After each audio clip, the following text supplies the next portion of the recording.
Finally మొత్తం పూజ వ్రతాలు అంతా అయిపోయినాక ఇది ఈవినింగ్ అనమాట. వచ్చిన వాళ్ళకి పెట్టుబడి చీరలు అంటారు కదా, సో అట్లా ఫస్ట్ ఇల్లు కట్టుకున్నారు కదా, ఇప్పటింతలో ఏ ఫంక్షన్స్ చేయరు కాబట్టి మళ్ళీ వచ్చిన వాళ్ళందరికీ అయితే అక్క వాళ్ళైతే చీరలు పెట్టారనమాట. సో ఇక్కడ నాకు కూడా ఒక శారీ వచ్చేసింది.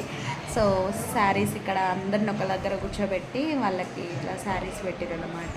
దాని తర్వాత అక్క అందరి దగ్గర బ్లెస్సింగ్స్ కూడా తీసుకుంది. అంత అయిపోయినాక సో ఎవరైనా కొత్తిల్లు కట్టుకోవడం ఒక డ్రీమ్ కదా, అది ఈ రోజుకి అక్కకు ఫుల్ఫిల్ అయిపోయిందనమాట. చాలానే ఫీల్ అయింది. ఇంత హ్యాపీనెస్లో కూడా తనకు ఒక్కటే గుర్తొస్తుంది ఏంటంటే, రీసెంట్గానే మా పెద్ద మమ్మీ చనిపోయారు కదా, సో ఆమెని గుర్తు చేసుకుని అయితే చాలా ఏడ్చింది. సో అదొక్కటి బాధ అనిపించింది మా అందరికీ కూడా. సో తన కూడా ఉంటే చాలా హ్యాపీగా ఉండేదేమో, ఇంకా ఎలా ఉండేదో తెలియదు. సో అదొక్కటి మిస్ అయిపోయాం మేము, మిస్ అవుతున్నాం ఇప్పుడు ఆమెను మేము. సో ఇక్కడ అందరికి ఇక ఫైనల్గా బట్టలని పెట్టేసినాక వీళ్ళందరూ ఇక్కడ కూర్చున్న వాళ్ళందరూ వాళ్ళ అత్తలు అన్నమాట.